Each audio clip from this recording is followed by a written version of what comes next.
beauty has to come from the inside outward. And that's what I want to represent in the space, and just, taking that confidence of being yourself and being original and having fun with fashion and playing with beauty and trying different things and things that make you feel good, especially for Black women and Black girls, because growing up, I didn't see a lot of that. Just being honest, of course, you had your Tyra Banks and your Naomi Campbells, but they're supermodels. Growing up, this was before they had influencers or content creators. Well, as many people know, you and your husband, Cameron, met on the show Love is Blind. Viewers just fell in love with your story. What do you think contributes to your widespread popularity still? Yeah, well, you know what? I feel like people really feel like it's a breath of fresh air to see people be themselves. I mean, as crazy as that sounds, just organically themselves, organically in love, and not trying to do too much over that, not trying to do too much under that. I think the thing about me and Cameron is that, we just live our love out loud, which I like to say. And I think that that's refreshing to a lot of people, especially in coming from a reality TV kind of space, because if you do see that, usually it's not like a longevity type of thing. But me and Cam, we're actually about to celebrate our 5-year anniversary next month, which, yay, can't believe it. But I think that that really has a lot to do with our popularity, and just, at least that's what our audience tells us. It's refreshing, and they're inspired just to see real, true love from people. And do you have anything special planned for your anniversary that you can talk about? Yeah, so we're actually planning on doing a vow renewal. As of right now, the plans are to go to Vegas and do like a fun Vegas vow renewal, just bring our friends and family and have fun. That's the main thing, even though it's 5 years, I know some people are like, well, it's just 5 years, you gotta wait till 10 or 20, but I believe in celebrating the small victories. So especially, like I said, coming from a reality TV space. So for us, it's a big deal, and we're excited about it. So we just want to have fun with our friends and family, which the first time around, it was a little bit more structured, I guess, with filming the show and our wedding and everything. So this time we just want to have fun. Do you actively watch the new seasons of the show? And if you do you have any thoughts on what the show has become since you participated? I do. I have watched the past newer seasons of the show.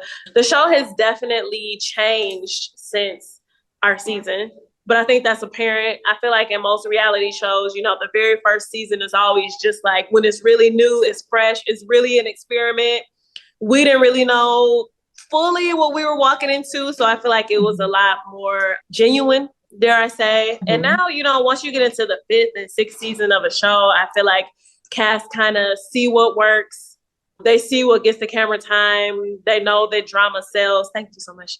So they try to really lean into those things, as opposed to just being organic and being present in the experiment. It's more so about what's going to give me more camera time, what's going to be more exciting to the audience.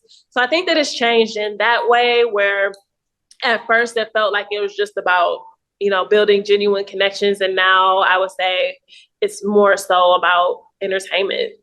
Okay. And of course, you not only found love on the show, but you found fame as well. You've worked in entertainment for some time. How did things change for you career-wise once you appeared on the show? Yeah, prior to doing Love is Blind, I actually already had my own media company. So I was already kind of working in the industry space. In college, I studied electronic media and film, so this has always been my life. My dad also came from a television and music background. But I think going on the show, it definitely gave me a larger platform, which of course opened me up to a world of new opportunities and larger opportunities, because now I'm on a stage with more eyeballs. And of course, if you're on the stage with more eyeballs, then that interests more brands and more people and more television networks. And it definitely helped me just kind of take off and grow. And I'm grateful for that. But I would like to definitely say that I was for sure growing my own small media company prior to the big blow up. This has always been my life, but it's definitely changed it for sure. And Since you've capitalized on your newfound name recognition, you wear so many hats. You're a podcaster, you're an author, CEO. Is there any aspect of that you prefer as far as the different things that you do? Is there anything that you kind of prioritize, or is it all kind of just part of the brand that is, Lauren Hamilton? Yeah, you know what? I definitely feel like it's all part of the brand. It's just different mediums. I feel like being a creative and having a platform and having a voice and, connecting with supporters, people enjoy media in different ways. Some people like social media. Some people like to laugh. Some people enjoy listening to podcasts. My podcast is more a reality TV based, while my YouTube is more so lifestyle with me and Cam, like our day to day, the crazy stuff that happens in our life. My socials, I use that as a vehicle to be creative and, test out different things, tap into my comedic side and just do, silly trends and little skits and stuff. So I feel like they're all different and they're all sides of me. And I think that it's fun to even have different avenues where you can tap into different things, because it's like, if you listen to a podcast, you're listening to that for a particular thing. If you're on socials, you're probably looking for a certain thing, so that's what I try to tap in, as they say, to all the different aspects. But I wouldn't say I prioritize one over the other. I think I just prioritize being creative overall. And any way I can do that, that's what I prioritize, because that's my true passion, is being creative and storytelling. Okay. And speaking of storytelling, you and Cameron released the book Leap of Faith, Finding Love the Modern Way. How did you guys collaborate on that and bringing that together? Yeah. So, first off, all throughout the process, it was such a crazy, unorthodox process that even before the show came out, me and Cam were like nobody will ever believe like the stories that we tell. And so we're like, we need to put this in a book. So then once the opportunity came, of course, after the show came out, it just made sense. And of course, including our experience going on the show, but it was important for us to include what led us to go on the show, like pre-lib, our dating life, like the lessons that we learned, the successful, well, not really successful relationships, we ain't in them no more, the unsuccessful relationships, the failed relationships, and just what we learned, the gems and jewels that really helped us to get past that and open ourselves up to something like Love is Blind, which is such a crazy thing to go on and marry someone who you've never seen or get engaged. But mentally, you have to be in a certain space to enter into a marriage in general, or you should be, right? And I think that it was really important for me and Cam to touch on that, because our supporters ask us a lot about that. Like, how did you know you were ready to get married? Or what part of this relationship failed that you feel like you find now and you feel comfortable and moving so fast with this person? Because dating is different for all of us, right? So all that me and Cam can do is really just share our experience, the things that work for us and the things that are currently working in our marriage. And we like to call that book almost like a modern love manual of things that work for us. Because like I said, everyone's relationship is different. So you can't be like, well, that worked for you and I tried that and that didn't work. Well, that's, take it with a grain of sugar and a grain of salt. It's just our experience. So we're hoping that we can help people answer some of the questions that we get often. And were you ever hesitant about keeping a spotlight on your marriage and kind of making that a focal point of your brand? Some critics may say, oh, you're just trying to use it for more fame. Was that ever something you were like, maybe we shouldn't? Or yeah, the funny thing is that, believe it or not, I try not to focus on the spotlight on our marriage. I think that it just comes organically with Cam and I sharing our love, and I think that if anything, it's a good thing because it's something positive. But at the same time, we share our struggles too. So I think that we try to give a realistic view of a millennial marriage, let alone coming from something like a reality TV show. Like, that's how we met. We met on a public platform. So naturally, it's going to always kind of, or currently, garner interest from the public. People feel like they've been there from the beginning. They want to continue to follow the story. And our supporters are a big part of our life, especially, working in the space of content creation. But Me and Cameron definitely find the line of what to share and what not to share. It's so important to me because I'm actually a shy person. I know that's crazy, but I'm a bit of an introvert and I have Hmm. social anxiety too. I talk about that on my socials all the time. So I'm really careful about the things that I share, and anything that I do share is stuff that I'm comfortable with. And I don't want to overdo it. Like, y'all don't have to know everything. You'll know what I tell you, and what we keep between us is between us. And I think that just, teetering that line helps to keep our marriage strong, and knowing at the end of the day, although that we appreciate the support, it's about he and I and our marriage. And that's what we focus on. Because I feel like if you get too into the public likes this, so let's do more of that. It's like, no, we like to do this. So this is what we're going to share.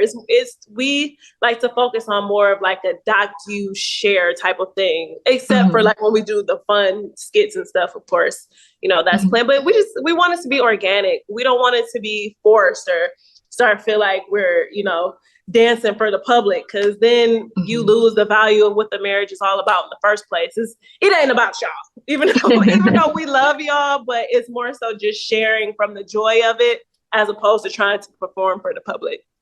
Right. Okay. You also co-host a Netflix podcast called We Have the Receipts, Yes. where you discuss other reality shows on Netflix. What's it like to analyze a show knowing you've been on the other side of the camera? Does it bring different perspective? Yes, it's actually hard because, at times I want to be like, well, why did they do this? And it's like, wait, that was my experience. This is their experience. It's two separate things. Like I mentioned earlier, it's a totally different show now. I feel like, so even though I do have the insider's point of view, I also try to come from a standpoint of, okay, they may be having a totally separate experience with a totally different crew, totally different production. Like, I try to respect their experience as being separate from mine, but at the same time, also knowing the inside things that I know, looking at it with kind of a critical eye. I mean, I try to be a consumer as well as like a behind the scenes person. I watch a show just like everybody else, shocked, frustrated, angry, happy, crying, laughing. Like, I'm a consumer like everybody else. So I get both sides. Okay. And would you ever participate in another reality show? And if so, what kind? So I actually just filmed earlier this year a new reality show with Amazon Freebie called The GOAT. And it's a competition game show. And woo child, it's a totally different, it's a totally different world, but that should be coming out next year. Okay. I can't say too much about it, but I'm excited for it to come out, and I'm excited for people to see it. Other than that, I think, returning to reality TV, it just has to be the right fit for me. I don't just want to do TV just to get back on TV. I want it to be organic to me, who I am, the brand that I'm growing, the voice that I have. And that's important to me, because I feel like when you get into doing things just to be, then you kind of start selling yourself, you know what I'm talking about? And I don't want to do that. So I always want to use my platform for things that are in alignment, in ways I can help people and things that make sense. So if an opportunity comes and it matches that, of course, I'm definitely here to talk about it. Great. And going back to your original media company and your YouTube content creation, how did you get your big break in that? And what made you want to pursue that career? Wow. So I got my big break with my media company. Honestly, my big break, I would say it came from getting my first like big major clients, working with different brands, just getting paid to do what I love. I would say my first check was my big break. It's like, somebody paid me. Oh my God, this is great. And I started my media company because, like I mentioned, I studied electronic media and film in college. And after I graduated, it was hard for me to get a job. Like, either people say that, oh, you just graduated college, so you don't have enough experience, or you have a degree in this, so technically you're overqualified to be carrying camera, cords and stuff like that. It's like, I just need to be on set. I just need to be there. So I think that the frustration from that kind of pushed me, almost forced me to be like, okay, if I want to do this, I have to kind of start my own brand, like garner my own clients. So I started working with like smaller artists and, small businesses and kind of being like, hey, do you need help filming a music video? Do you need help with a brand commercial or social media content? So I kind of built that space.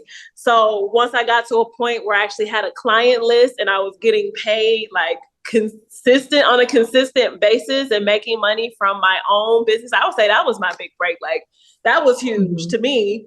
Being able to pay my bills with my own company and doing something that I love was my big break. It doesn't necessarily have to be like, oh, I was in Forbes magazine. Like, no, I had clients that paid and that paid my bills. That's the big break to me. So yeah. Okay. I did read that you were inspired by like Michelle Phan and beauty influencers, and do you still work and do things in that space? And if so, like what is it about beauty that motivates and inspires you? Yeah, so I'm definitely trying to do more things in the beauty space. I just recently did Essence Fest this past summer, which was totally an amazing experience. They had a whole beauty con thing. But for me, I think the beauty space, of course, it's about putting on stuff, just having fun, building your confidence. But for me, it's about representation. Like I want people to see more people that look like me with warmer skin tones, kinkier hair, fuller lips, and just realizing that makeup, beauty, fashion, it can be fun. It's about what makes you feel good, what makes you feel confident. You don't always have to follow the trends. It doesn't have to be about a trend. Like what makes you feel good and just sharing that with people. Beauty has to come from the inside outward. And that's what I want to represent in the space, and just, taking that confidence of being yourself and being original and having fun with fashion and playing with beauty and trying different things and things that make you feel good, especially for Black women and Black girls, because growing up, I didn't see a lot of that. Just being honest, of course, you had your Tyra Banks and your Naomi Campbells, but they're supermodels. Growing up, this was before they had influencers or content creators. So I want to be that person for those who may not have that. Like, I can't imagine being a young girl, 12 in high school, with the ways that social media are now, like the images and the things that are being pushed, especially for Black women. And I just want to represent something different to them, and knowing that it's okay to be the funny, quirky, kind of weird, girl, and still stand in that and feel beautiful and confident. Great. And final question, are there any other projects or anything that you're doing that's coming up that you would like your followers, your fans to know about, to stay out on the lookout for? Yeah, so like I mentioned, me and Cam are back on YouTube, so we're super excited that that's relaunched. I'm also in the process of finalizing some things with my own personal nonprofit called the Eddie Mae Robbie Foundation. I'm super excited to step into that space and do work in mental health, financial literacy, wellness overall, art, creativity. So I'm excited to just continue to grow myself, grow as a woman, grow as an entrepreneur, and take over the world.